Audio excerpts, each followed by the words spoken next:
Beau goes to see his therapist. Beau dislikes his mom because of the trauma she put him through. He is going to meet with her later in the week. The therapist asks if he ever wanted to kill his mom. The therapist writes him a prescription for his anxiety. He takes his pills and looks at sculptures. People are trying to convince a man to jump off the building. He lives in a poor area with high rates of crime. He runs into his building, barely escaping a tattooed guy. Beau takes the barely functioning elevator. He gets a warning of spider's notice. He eats microwavable meals. Beau writes a letter to his mom on a bottle cap. He remembers Elaine. He goes to sleep, but a note slips under the door. It asks him to lower the music. Beau goes back to bed, but is woken by the person giving him another note, saying the person wants to sleep. More time passes. Another note is passed, asking why did he turn the music up. The person turns on the music louder. Beau wakes up late for his flight. He has 2 hours. He rushes around and leaves his keys at the door. He goes to grab something and his keys and luggage are gone. The cleaner tells him he is done. Beau tries to call the landlord, but she declines. Beau calls his mom. He explains his situation. His mom is disappointed and thinks he is trying to dodge her. He doesn't know what to do. He hears gunshots outside. He covers his door. He takes the pills, but realizes to always take them with water. All the water in his house is turned off. He sees water outside, but he also sees a guy killing someone.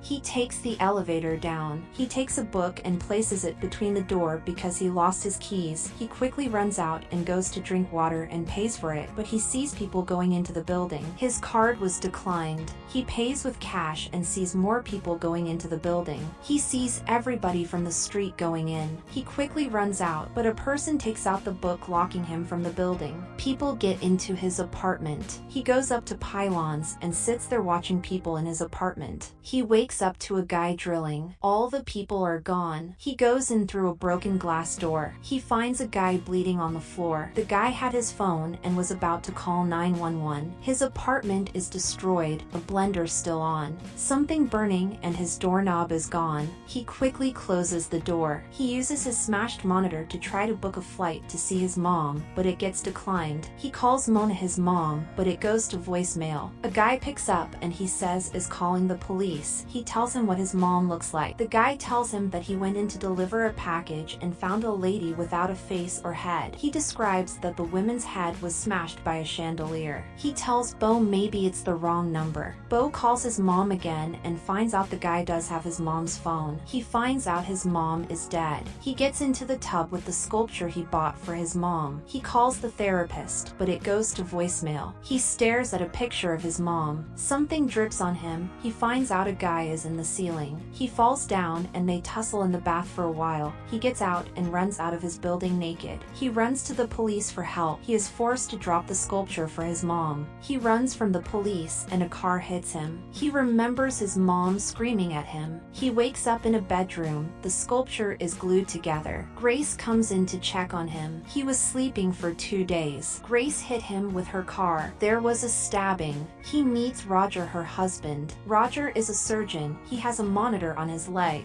She tells him it was a dream that his mom was gone. They pray before eating. He finds out their boy Nathan was killed in war. He meets their daughter Tony. She is angry Beau is using her room, so she leaves. He meets Jeeves. He served with Nathan and was there when he died. They rush to give Jeeves his medication. Beau calls Mona's attorney and finds out it's true that Mona is gone and a chandelier crushed her head. They are waiting for Beau to come to them for the burial. Beau cries and begs for them to drive him back. Roger tells him he can do it in a few days. Tony films the crying. They give Beau a nightgown. He tells Tony when she wants to they can switch beds. Tony goes and asks Jeeves for help. Beau finds out Roger can drive him back the next day. Grace leaves him a note to stop incriminating himself. Beau tries to call the attorney, but he doesn't pick up. He watches a video on Mona's death. UPS man found her body. He finds Elaine and vomits on the screen. Tony decides to take him home. They force Beau to smoke. They film him. He starts stressing out and thinks he might die. He starts hallucinating. He remembers meeting Elaine. The girls leave him in the car. His mom asked him if he liked her. He snuck off and kissed her. Tony wakes him up because he's in her bed on the couch. Elaine begged him to wait for her. Her mom took her off the ship. Jeeves is having a psychotic episode. They stop him. Beau wakes up in the corner. Grace tells him to turn on channel 78. He finds a channel displaying him on the TV. Tony threatens to tell people what Beau did, but he doesn't know what he did. She is angry he came into their lives and took her parents, and she starts drinking paint. Grace gets angry and blames Beau for Tony drinking the paint. Beau quickly runs out. He hits his head. He wakes up in the forest. He wanders through the forest. He runs into a lady in the woods. She decides to take him into camp. They are practicing for the next play. They call themselves the Orphans of the Forest. They are a traveling theater company that puts on shows after they build houses. Beau gets a costume. Jeeves is sent to kill Beau. Beau watches a play about a guy and his parents dying. An angel comes to tell him to move on. Beau imagines it is him, moving beyond and walking thousands of miles to find his village. He learns to be a blacksmith. He builds a house and cultivates the land. He makes new friends and meets a woman. He makes a family and teaches them what he knows. He shares his feeling with his therapist. A storm will sweep through and destroy the home. He will be carried away, and he and his family separated. He will wake up and search for his family for years and never find them. A deranged man will blame him for the murders in the town. They lock him away. He will flee. The townspeople will send a dog to find him. He will keep the knowledge in a log. His adventure will continue for years, experiencing highs and lows, always searching for the family. When he is old, he will collapse. He confesses all his sins and is able to drink water. At the foot of him, he finds a village where he is invited to a play. He would find his boys and hug them. His wife wasn't with them. They were raised as orphans. Beau's father died merely after having consensual pleasure with Mona. He explains that he was never with anyone. The three boys were originally orphans. Beau wakes up. He gives the sculpture to the girl that saved him. They run away. He is incapacitated with the ankle monitor. He remembers his mom being angry at his little brother. Beau wakes up in the forest. He hitchhikes and gets home. He arrives at the house. He finds out the funeral is over, but there is a video. He listens to the ceremony that occurred for Mona's passing. He looks at the spot Mona died at. He finds her body decapitated. He looks at photos of them. He reminisces on the memories of him. He sleeps on the couch. Beau is woken by someone calling out. He realizes it is Elaine. He kisses her and they decide to go upstairs. They start doing the deed and Beau finds out he isn't going to die like his father, but Elaine dies. He starts panicking. He finds out Mona is still alive. They remove Elaine's body. He knew that body was Martha the housekeeper because of the birthmark. Mona says she volunteered. Mona thought that the whole time he deliberately didn't want to come to see her, so she had to fake her death. Mona admits that her mother never touched her because she blamed her for everything that happened to her. Even the therapist was a part of the scheme. Beau wants to know the truth about his father. Beau is made to go into the attic. He finds his father cuffed to the wall. Jeeves is killed and he falls back down. They drag him out and he begs for her forgiveness. She hates him for always taking her love and never giving anything back. Beau chokes her. He lets go, but she is in shock and falls into the glass. Beau walks out of the house. He takes a boat in the river. The lights turn on and he is in front of a massive arena. They access Beau's guilt in his daily routine, being able to feed a fish. He let his friends into his house and let them smell her dirty laundry and steal her undergarments. The boat starts breaking. He begs his mom to help him. The boat explodes. Beau dies because he was found a bad son. Thank you for watching. Consider subscribing.